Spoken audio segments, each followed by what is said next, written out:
I watched her belly swell in 3 days. It started the morning after we went down to the docks. Katie had been begging me for weeks to go with her. She said she'd seen something strange, something no one else believed. I finally gave in, mostly to shut her up, but now I wish I hadn't. It was just after sunset when we got there. The water was dark, almost black, and the air smelled like salt and dead fish. Katie pointed toward the far end of the pier. "There," she whispered, grabbing my arm. I followed her gaze and saw something move. Just a shadow at first. Then it surfaced. At first I thought it was a guy swimming. His face looked human, but his skin was pale and too smooth, like it didn't belong in the water. His hair clung to him, dark and stringy, and his eyes glowed faintly in the moonlight. I couldn't see his lower half, but the way he moved wasn't natural. He glided too fast, too quiet. Katie stepped forward, and I grabbed her arm. "Don't!" I hissed, but she shook me off. She called out to him.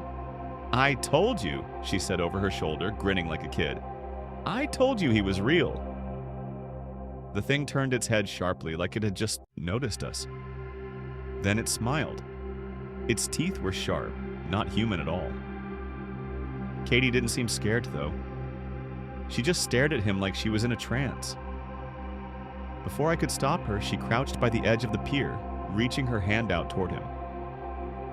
"Katie, stop!" I yelled, but she didn't even flinch. The thing moved closer, its glowing eyes locked on hers. And then it kissed her.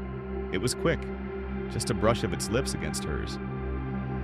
I dragged her back before it could do anything else. She didn't resist. She just sat there, dazed, as the thing slipped back under the water and disappeared. The next day, she started acting weird. She was quiet, like she was thinking really hard about something. By the second day, she complained about her stomach hurting. By the third day, her belly had grown so much, she looked like she was 6 months pregnant. She kept saying she was fine, but I knew she wasn't. She wouldn't let me take her to a doctor. She said she felt connected to it, like whatever was inside her wanted to stay. On the fourth night, I woke up to the sound of her screaming. When I ran to her room, she was soaked in water. I don't know where it came from. Her bed was drenched and the floor was covered in puddles. She looked at me with wild eyes, clutching her stomach. "It's coming," she whispered. And then I saw the shape shift under her skin, something long and slimy moving, trying to get out. I froze, unable to move as her screams grew louder. Her skin stretched unnaturally, her belly bulging in ways that shouldn't have been possible. The thing inside her was fighting to get out. I wanted to help her, but I couldn't force myself closer. "It hurts," Katie gasped, tears streaming down her face. Her nails clawed at the sheets, tearing holes into the fabric. "I can feel it. It's alive." The wet sound of something tearing filled the room, and I realized with horror that it wasn't just her screaming anymore. There was a low, guttural noise, like the sound of deep water echoing through a cave. It came from her, or maybe from inside her. I finally found my legs and ran to her side. "We need to call someone," I yelled, but she grabbed my wrist, her grip impossibly strong. Her fingers were ice cold. "No," she hissed through clenched teeth.